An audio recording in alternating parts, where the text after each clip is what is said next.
Hello everybody, and welcome back to another video.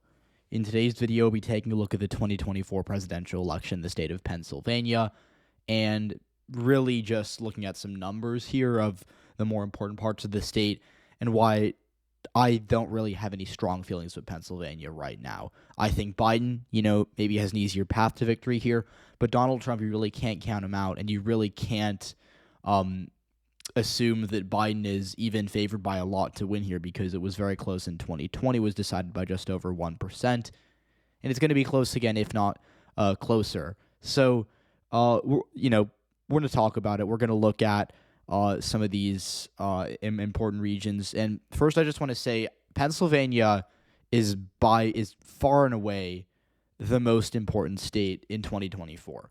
I think whoever wins Pennsylvania probably has a 90%. In fact, probably a 95% chance of winning the election. There are very few scenarios in which Pennsylvania votes for the loser.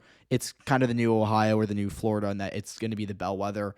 And that's advantageous because its polls close at 8 o'clock. We're going to have a good idea of how it's headed, hopefully sooner rather than later. And that's going to tell us a lot about who we should expect to be the next president, whether it'll be another 4 years of Biden or whether it will be a return to Donald Trump. So we're going to, really have a lot to look for in Pennsylvania early on. And I do want to take a look at some numbers here. Now, I don't love, just throwing numbers on the screen because it's boring.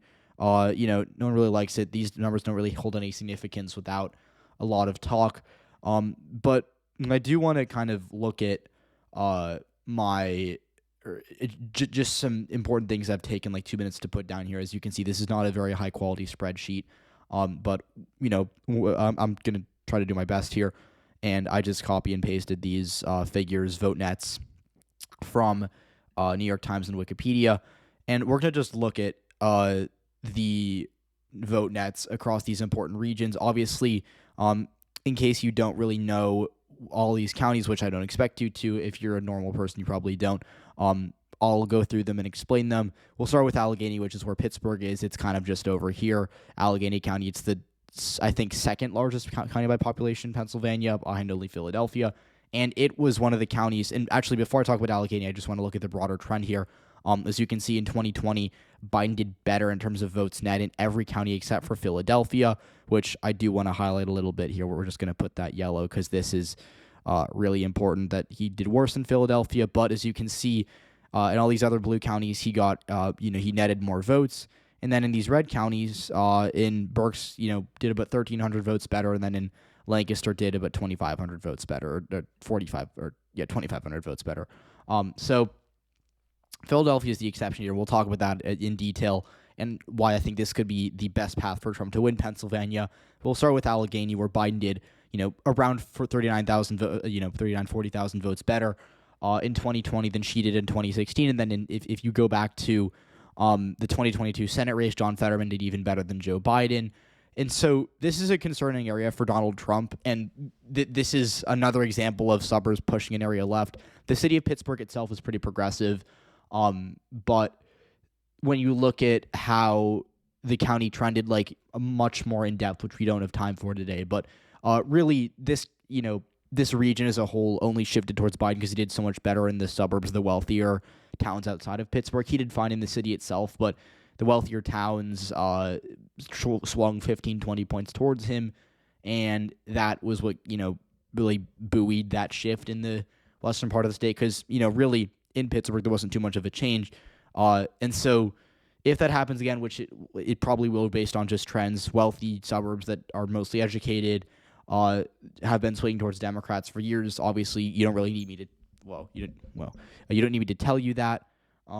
But broadly speaking, that would continue in any normal election. Obviously, if the bottom falls out for Biden, like if something terrible happens and if, we see a genuinely disastrous performance, then that maybe won't happen. But let's be real. If something so bad as to warrant massive rightward shifts in the suburbs happens, I think Biden's already lost the election. There's not really much value in going this in depth. So for all intents and purposes, all else being remotely consistent with what we're expecting, I would probably say that Pennsylvania, or at least the suburbs of Pittsburgh itself, are very important. It will still trend left no matter what.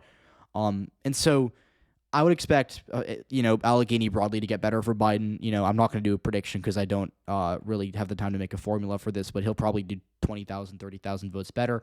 And even if turnout drops in the city of Pittsburgh, which it probably will, the suburbs are bigger and just electorally more important. So that's kind of the same thing for Montgomery, for Delaware and Montgomery, as well as Chester. These are these three counties here. Delaware is right here. I think it's the biggest. No, what am I saying? Montgomery and Chester are both bigger than Delaware.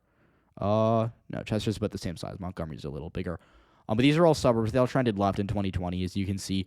And so, as you'll notice, in 2016, Hillary didn't she netted 26K in Chester, 93K in Montgomery, and 67K in Delaware.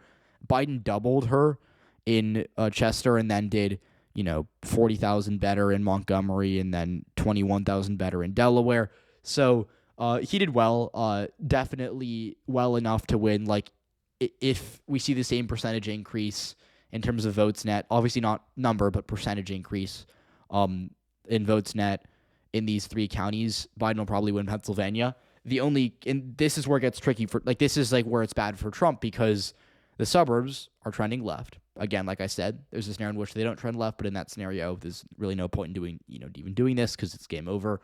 But assuming they trend left, which they probably will, Trump's going to have a lot of problems containing Democratic vote gain because when people are moving into new urban or new metro areas, they're not really moving into the city, especially Philadelphia. Philadelphia isn't a particularly fast-growing city. There are fast-growing cities out there. Philadelphia, not really one of them. But the suburbs, Chester, Montgomery, and Delaware, they're growing, and that's where people are moving. And so those people are mostly Democrats. They're mostly educated. They're mostly working in high-paying jobs, and they're voting for people like Joe Biden. So for that reason, you're going to see, even if Biden doesn't do all that great in, percentage-wise in these three counties, just because they're growing, just because more people are moving there, it'll probably result in a bigger vote net for him. And that's going to be a problem for Trump because where is he going to make that up from, right? Like, where is Donald Trump going to, get those votes back in? And so this is where he's kind of put on the defensive because, right, later in this video, I'll talk about Philadelphia, which is a really big problem for Joe Biden. But, if Biden's netting 10K in Chester, 15K, or, in addition to what he already has here, like if he's doing 10,000 better in Delaware, 15,000 better in Montgomery, 8,000 better in Chester, that's problematic for Trump because that's, what did I say, 33,000 votes that he can't, 23,000 votes. I can't do math. I'm very lucky that I had a spreadsheet out here to, do all that I typed in because I can't do math in my head, evidently. And so that's 23,000 votes that Trump really can't get back. And so unless he can find a way to do that, to get those votes back, to make them up elsewhere, he's in trouble statewide. And so that's why I think mathematically, when you look at the suburbs, they are really, really bad for Trump. And that's why that I think is the best argument for Biden winning Pennsylvania. Now, here is the best argument for Trump winning Pennsylvania. Let's talk about Philadelphia, which is obviously similar region to these three counties I've just been talking about. Except Philadelphia is the actual, this is the biggest urban area. Biden over 600,000 votes here in 2020, but as you can see, actually netted 4,000 votes less than Hillary Clinton. And so that might not seem like that big of a deal, right? Because 4,000 votes is not enough. Is not a lot in a big county like Philadelphia. You want to have 4,000 votes in a state like Pennsylvania, but Biden won the the whole state, or the whole Commonwealth, I should say, by like 79, 80,000 votes. No, 81,000 votes. And so that 4,000, it's good to have, but it didn't really matter. And yeah, I would probably agree that 4,000 votes statewide, unless we see a ridiculously close election, probably won't matter in Pennsylvania. But the thing with this, and this is so just statistically significant, is that Biden, as a percentage, what Biden did in Philadelphia compared to what Hillary did was just terrible, because we saw higher turnout all across the board in 2020 than 2016. Philadelphia is no exception. Philadelphia cast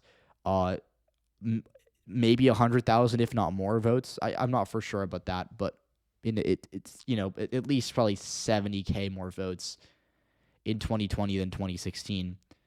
And so the fact that, we had all those new votes come in a really deep blue city and Biden netted less, that's really bad. And that is a problem that could get worse because, the polls, Biden's weak all across the board. I talked about this in my previous video, but he's going to do really bad with young voters, I think.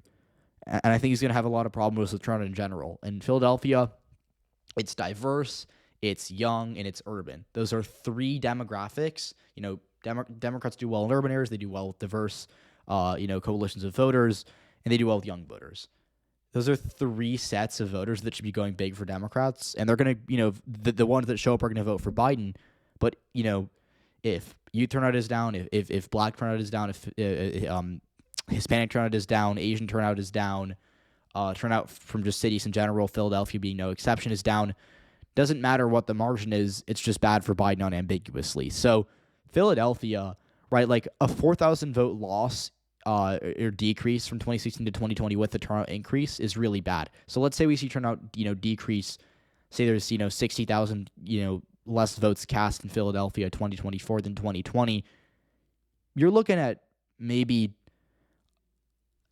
a decrease of votes net for Biden of over 50, 60, 70K because we don't know who's voting in 2020, who's not voting in 2024. So they could get really bad really fast. And, like I said at the beginning of my little Philadelphia chapter of this video, I guess, 4,000 votes isn't a lot statewide. But if we see a decrease like that and it costs Biden 50, 60,000 votes, that could be the ball game right there. And so when I said 23,000 votes in the suburbs, where's Trump going to make that up? The answer could easily just be Philadelphia alone times 2. So now you're like, okay, maybe Trump is really going to, maybe Biden's the one in real trouble here. And I could see that. I could also see Trump being in trouble. But this is the kicker. This is why Pennsylvania is so weird this year, is that inside the city, good for Trump. Outside the city, bad for Trump. But there's still, a lot of ground between Pittsburgh and Philly. Like, this isn't an election dominated by just these two cities. We have a lot more to talk about. And so let's talk about a few of these counties. Center County, just briefly, I think is going to be bad for Biden. It's where Penn State is, the university, obviously. That's a, like most universities, Penn State's pretty liberal. I don't know the exact numbers, but it's, the precincts there are probably deep blue, and Center County voted for Biden by, gave him, 36, 37K, or 3.7K. That could go down. I think that could be a minor trouble spot for Biden, but it won't go down by more than a couple hundred. It'll probably be fine for him. It won't matter. But what will matter, I think, is Lackawanna, which is another, I think, we're highlighting problem areas here for Biden. I think that's one of them. Because in 2020, and this is a right-trending county. This is Scranton. This is a working-class area. It's mostly white, not super educated, not super affluent. It's not, super blue collar. There are some educated pockets of Scranton. It's not like we're talking about Toledo, Ohio, or Macomb, Michigan, or the Driftless region of Wisconsin. This is still Scranton's still more liberal than I think a lot of people realize it is. But at the same time, this is a right trending county broadly. Biden did well here in 2020. He's from here. He could get a bit of a hometown boost. But I think this isn't a problem spot for him. Again, he did better than Hillary Clinton, about times 3 here in 2020, but this, I think, goes down. I think he wins it by less than 10K in 2024. And again, Scranton's not really that, I don't really think it's growing by that much. It might actually be losing population. So that's a concern for Biden. The last one would probably, if I had to guess, maybe be Lehigh, but Lehigh trended towards him by 3%. Not a massive swing. It was one that was pretty close to what the country as a whole did, so it's kind of a bellwether. But if things go wrong for Biden, I think he maybe doesn't do as well as he did in 2020 here. But the one good thing that I think he has, like, again, aside from what I've already talked about here, are the counties kind of here in the Harrisburg area. Dauphin County in specific. Dauphin County voted for Hillary Clinton, but it only netted her 3,800. It netted Biden nearly 1,300. So I think it's also growing, which helps because the theme here is growing counties are helpful for Democrats because they give them more votes net. Dauphin's no exception. Harrisburg as a city isn't super big, but there are some suburbs that used to be super red that are turning purple and bluish over the course of the past few years. I would expect that to continue. And so maybe if the game becomes, how can Trump make up 81,000 votes in Pennsylvania? Maybe he does 60K in Philadelphia, 30, 40K across rural areas, and then we see turnout drops in the city propers of Erie, Pittsburgh, and Scranton. So maybe you get Trump's up by 30K at this point. Where does Biden win it back? He wins it back in the suburbs. He wins it back in Dauphin, wins it back in the suburbs of Allegheny. And so we're kind of at an even point. I think this election just, looking at it from a math standpoint, which obviously, as is evident throughout this video, math is not my strong suit. But I would say mathematically the median outcome is probably between a Biden victory of 60,000 and a Trump victory of 20,000. If Trump wins, it'll be like Biden has a bigger ceiling because in 2016 Trump won it by like 20K and then he won it by 4 times that, and Biden won it by 4 times that in 2020. So the median outcome is very, it's more likely to be a Biden victory, and if Biden wins, it'll be by more. But regardless, it's a winner-take-all system. Trump could win it by 1 vote, and he'd be rewarded for it the same way that Biden would be if he won it by 300,000 votes. So it's so close right now, and I hope that this massive video helped illustrate that. It really comes down to how well they do in the metro areas. Philadelphia turnout dropping could be a problem for Trump, but at the same time, the suburbs are really good for Biden in all, Philly, Harrisburg, and Pittsburgh. So we're going to see. I always say that at the end of these videos, sound like a broken record, but we're going to see. I want to get more polling. I want to see more data just in general. But for now, expect a close race in Pennsylvania. Expect that the winner of the state will become the next president. And just really, really lock in and watch this state because it's going to be so interesting. And if you don't want to miss another, one of these videos where I talk in depth about these states, do give me a like, subscribe to the channel if you're not already. And if you, again, if you really, really, really don't want to miss one of these videos, go hit that bell so you will get notified whenever I post. Again, thanks for watching, and I'll see you all in the next one.